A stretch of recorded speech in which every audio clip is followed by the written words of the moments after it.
Today's video po is gagawa tayo ng painting. Pero gamit natin is yung mga yung mga bulaklak, mga gamot. So gayon, yun ang gagamitin natin pang kulay. So actually may nakuha na ako. Ito yung sample ng mga yung mga nakuha natin mga bulaklak. So ito na. Ito is kulay green.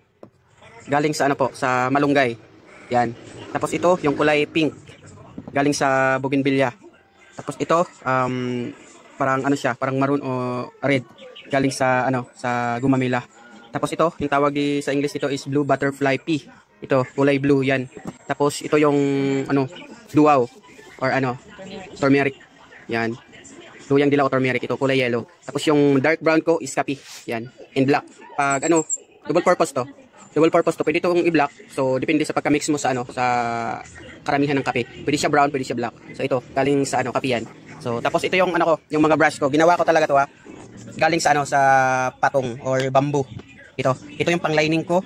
Ito yung mga pang yung mga pointed. Tapos ito yung mga malalaking pang base. Ito. Tapos ito yung mga pangkulay ko. Yan, bamboo talaga yan.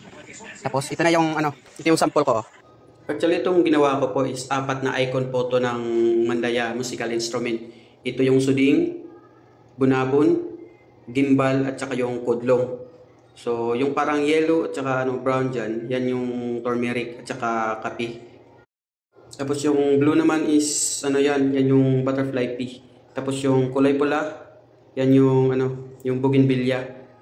So ito na guys, yung output ng painting ko gamit yung mga halamang gamot at saka yung mga bulaklak. Salamat po.